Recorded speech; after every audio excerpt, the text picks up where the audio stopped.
ओम नमः शिवाय। जय श्री राम साथियों। जब शादी की बात आती है तो हमारे यहाँ कुंडली मिलान की परंपरा है। अब देखो, कानूनन तो शादी के अलग नियम हैं। कानून के अनुसार तो जाति, धार्मिक, गोत्र कोई बंधन नहीं है। रिश्ता वहाँ तो आप मन मुताबिक अपना लड़के लड़की पसंद करके शादी कर सकते हो। लेकिन इसमें धर्म के अपने नियम हैं। धर्म के अनुसार हमारे जो कुंडली मिलान की परंपरा है वो हमारे ब्राह्मणों के द्वारा, विद्वानों के द्वारा, यानी कि जिसको नॉलेज है धर्म का, संस्कृति का, उसके द्वारा पूरी होती थी। कुछ समय पहले अगर हम देखें तो पंडित और नाई दोनों ही यहाँ रिश्ता देखने के लिए जाते थे, यानी कि और फिर वो मतलब वर वधू वाले और दोनों पक्षों को आपस में मिलाते थे। उनको मतलब बैठाने उठाने का कार्य, इस शादी संबंध को स्थापित कराने का कार्य करवाते थे। लेकिन शुरुआत में क्या था, हमारे यहाँ जाति व्यवस्था नहीं थी। शादी विवाह के अंदर बंधन था तो गोत्र गोत्र व्यवस्था आती है, यानी अपने गोत्र के अतिरिक्त। अब इसमें शुरू में क्या था, दो गोत्र थे, यानी एक अपना एक अपनी माँ का। बाद में कुछ लोगों ने क्या किया, इसमें चार गोत्रों को टालना स्टार्ट कर दिया, यानी कि एक नानी का भी ले लिया और एक दादी का भी ले लिया। ये बाद में हुआ, शुरू में नहीं था। और इसके अंदर क्या हुआ, कुछ समाज ने अपने नियम जोड़ दिए। जब जाति व्यवस्था ने, फिर जब काम के आधार पर ये थी ना, तो जब इसमें विकृतता आ गई, यानी कि जाति के आधार पर ही पहचान बन गई कि जैसे बाग में काम करने वाला माली ही बन गया, बाल काटने वाला नाई ही रह गया, उसने उसी को जिंदगी मान लिया। तो फिर लोगों ने अपने अपने स्तर पे उसमें कुछ नियम डाल दिए। फिर ये व्यवस्था आई कि अपनी जाति में करो, अपने धर्म में शादी करो, और अपने नियमों के अनुसार सबने अपने अलग अलग नियम डाल दिए। तो जो वो प्रारंभिक व्यवस्था है वो तो यही है। आज तो रही नहीं कुंडली मिलान की व्यवस्था। और आज तो कौन मानता है, आज तो ना जाति व्यवस्था मानते हैं ना गोत्र व्यवस्था मानते हैं। कुछ लोग हैं वो मानते हैं। अब ऐसा नहीं है कि देखो, समाज में जो विवाह है उसके प्रकार तो 8 बताए गए हमारे यहाँ भी, यानी कि जाति में भी है और जाति नहीं है तो भी हो सकता है विवाह, और कानून तो कहता ही है। तो देखो, जब गोत्र व्यवस्था की बात आती है तो दो ही गोत्र हैं, एक अपने खुद का गोत्र और एक अपनी माँ का गोत्र। बाकी आप अपनी मर्जी है, चाहे 10 डाल दो। इसलिए दो गोत्र डालिए, अपना और अपनी माँ का। और अगर आप मानते हैं तो अपनी बिरादरी में शादी करिए। और जो प्रोसेस है वो तो सभी का एक ही है, यानी कि लड़का लड़की देखना। अपनी बिरादरी में भी आप क्या परिवार नहीं देखते, खानदान नहीं देखते क्या? ऐसे ही थोड़ी दे देते हैं।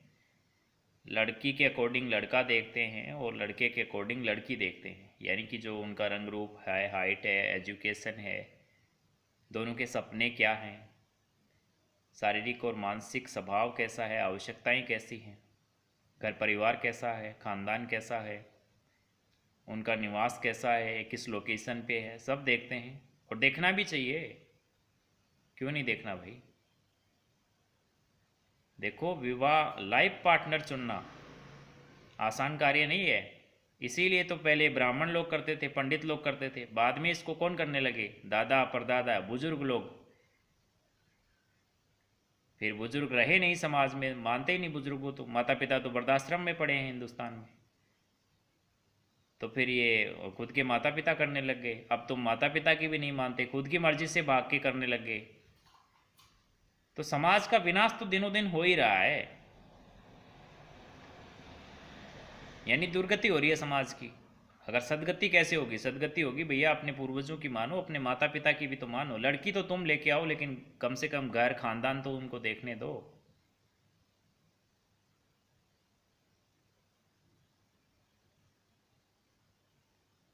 शादी करना अलग बात है, शादी निभाना भी तो है।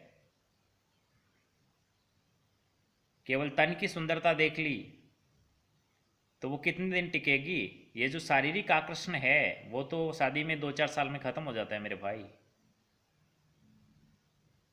मन की सुंदरता चाहिए। और अगर रुपया पैसा देख के शादी कर लिया तो जिस दिन पैसा खत्म होगा उस दिन भाग जाएगी वो किसी और के साथ। इसीलिए चाहिए कुंडली मिलान।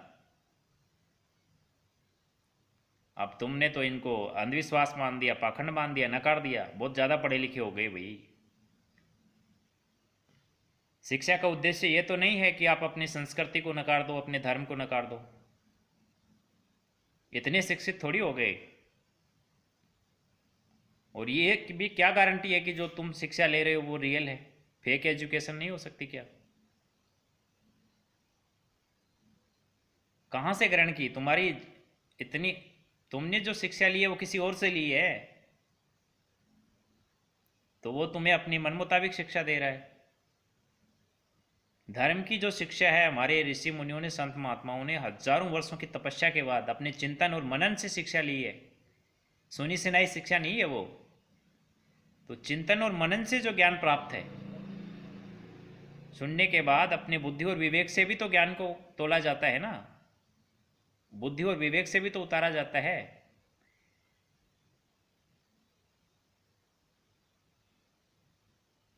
तब ना वो काम क्या रहता है। इसलिए अपने जिस देश में रहते हो उसकी धर्म, संस्कृति, समाज के नियम, उस देश के कानून के नियम, व्यक्ति के अपने नियम हैं, परिवार के अपने नियम हैं, सबका पालन करो भाई। सबकी अपनी जिम्मेदारी है। अब परिवार में जब आ रहे हो तो जैसे आपके दादाजी के प्रति आपकी जिम्मेदारी है, दादी के प्रति अलग है, आपके चाचा के प्रति अलग है, चाची के प्रति अलग है, माँ बाप के प्रति अलग है, भाई बहनों के प्रति अलग है, चाचा चाची के प्रति अलग है, बुआ फूफा के प्रति अलग है। समाज में बहुत सारे रिश्ते मिलते हैं। हम जब गृहस्थी में जाएंगे तो रिश्तों में बंधेंगे ना। बेटा बेटी के प्रति अलग है, जमाता है, दामाद बहू के प्रति अलग है। ये तो जिम्मेदारी जब लोगे तो निभानी पड़ेगी ना। अब ले तो लेते हैं जिम्मेदारी। अब देखो आज के ज़माने में जब बेटा पैदा हो गया तो बहुत अच्छा लगता है, खुशी मनाते हैं। लेकिन शादी करते हैं तो भी बहुत खुशी मनाते हैं। लेकिन जब वो लड़की आ जाती है तो पता नहीं क्यों सास और बहू में नहीं बनती। अच्छा खासा देख दाख करके तुम लेकर आए हो तो बेचारी का सास क्यों खींच रहे हो?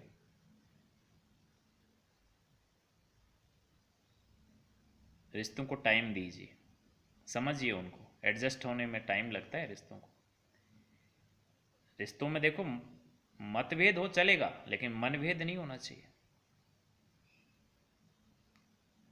और इस संसार में देखो अलग ही होता है। स्त्री स्त्री की दुश्मन है, पुरुष पुरुष का दुश्मन है। अब पुरुषों में तो ज़्यादा दुश्मनी होती नहीं है, लेकिन स्त्री ही इसका कारण ज़्यादा होती है। हम ये नहीं कह रहे हैं कि स्त्री शत्रुता का ही कारण है। स्त्री मातृशक्ति है, सर्वोच्च शक्ति है। और इस देश में तो नारी पूजनीय भी है और हम मानते भी हैं।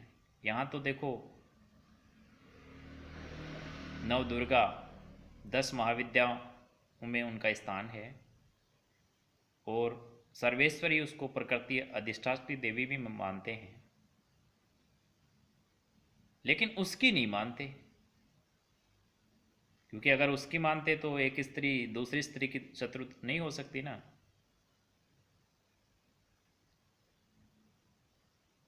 केवल नवरात्र में देवी की पूजा करने से, ये तो सिर्फ श्रद्धा है।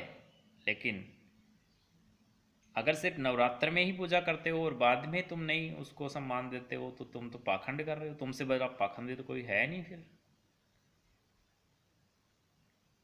फिर तो ढोंग है। धर्म के हम समर्थक हैं, अधर्म के नहीं है। धर्म के नाम पे पाखंड, दुकानदारी, कारोबारी, बिजनेस करने का नहीं है।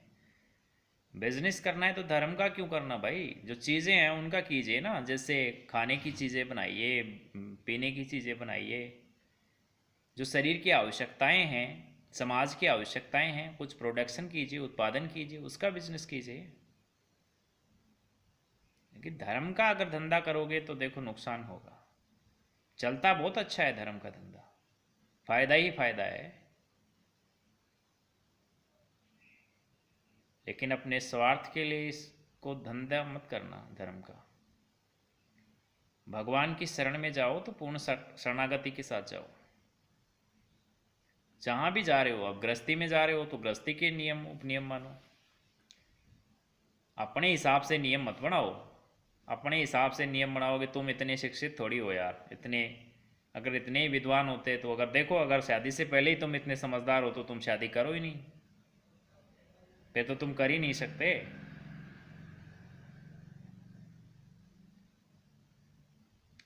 इसलिए जब कर ली है तो जिम्मेदारी निभाओ,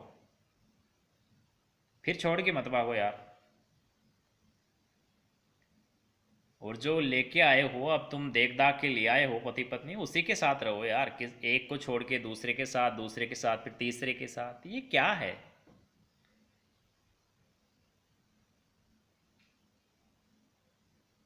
अपने पाँव पे कुल्हाड़ी मार रहे हो यार, अपने हाथों से गला। भी कोई दूसरा मार दे तो अच्छी बात है, लेकिन खुद के ही हाथों से। अपनी जिस पत्नी को तुम इतना प्रेम करते हो, वो क्या हो जाता है ऐसा 12 महीने में, 6 महीने में, 3 में, 4 साल में, 5 साल में, कि उसको मारने की योजना बनाते हो या मार भी देते हो?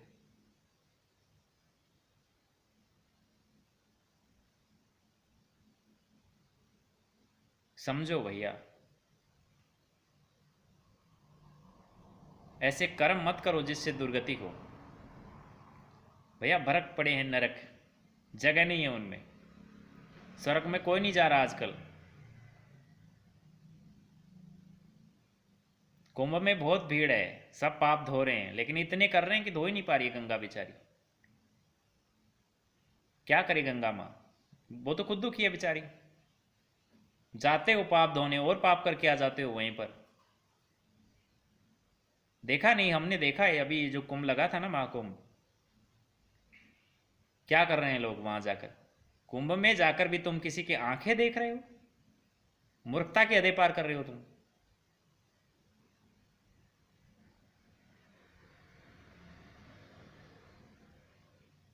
क्या तुम कुंभ में गंगा स्नान करने गए हो, साधु संतों के दर्शन करने गए हो, कि किसी स्त्री की आंखें देखने गए हो तुम वहां?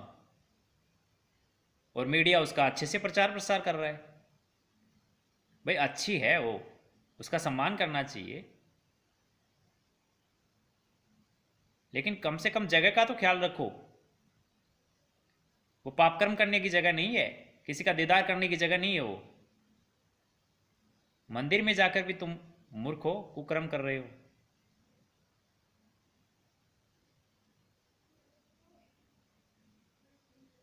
सुधर जाओ, समय रहते। अभी चल रहा है, देखो अभी चेतावनी का वक्त है। अभी परमात्मा अपने दूत अवधूतों के माध्यम से आपको चेतावनी दे रहे हैं, संदेश दे रहे हैं, क्योंकि हम चलते हैं धर्म के अनुसार, शाम दाम दंड भेद।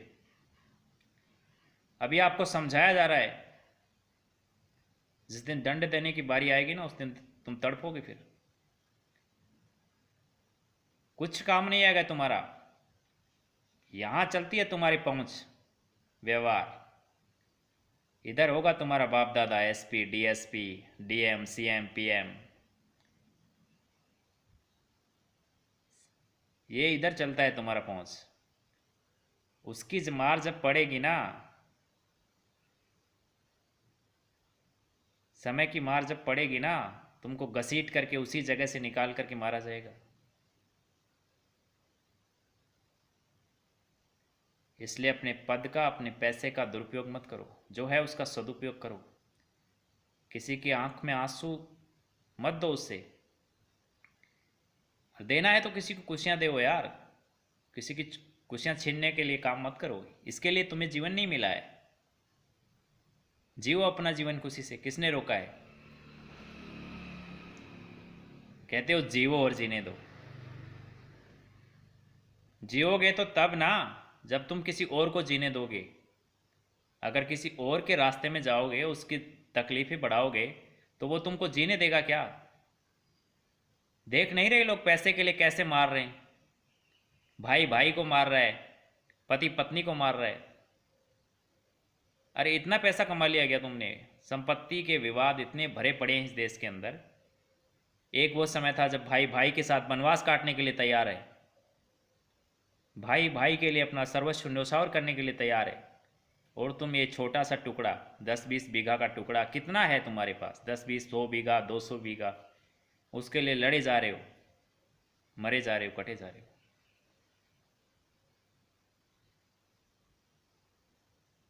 साथ लेके जाओगे क्या? आज जो जमीन है तुम्हारे पास, वो संपत्ति है, वो थोड़े समय के पहले देखो वो किसी और की थी, और जब तुम नहीं रहोगे तो भी वो किसी और की हो जाएगी आने वाले वक्त में।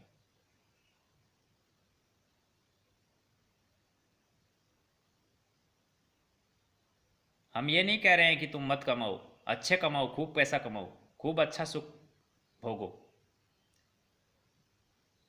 तुम्हारा जन्म ही इसलिए हुआ है।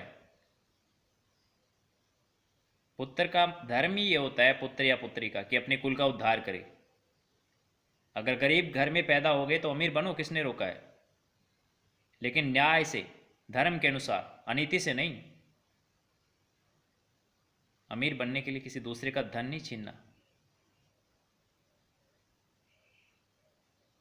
जो सुख चाहिए वो अपनी मेहनत से कमाओ। पत्नी का सुख चाहिए तो यार अपनी शादी कर लो, उसके साथ करो, सुख प्राप्त करो, किसने रोका है? पराई स्त्री पे नजर मत रखो।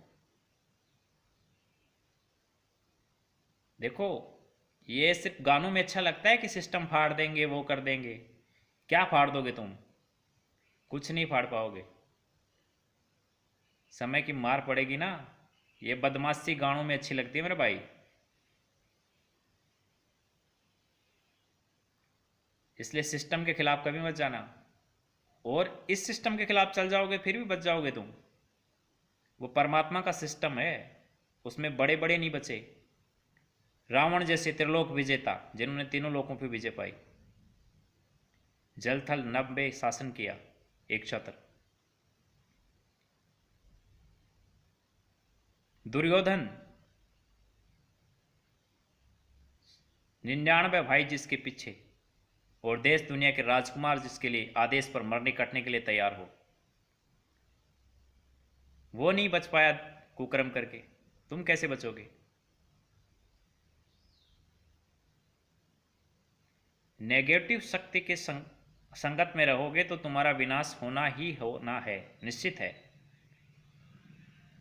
इसलिए कुछ दिन कम खा लो, कम सो लो, अपनी मेहनत से कमाओ, वही तुम्हारे काम आएगा। धन्यवाद। जय हिंद, जय भारत।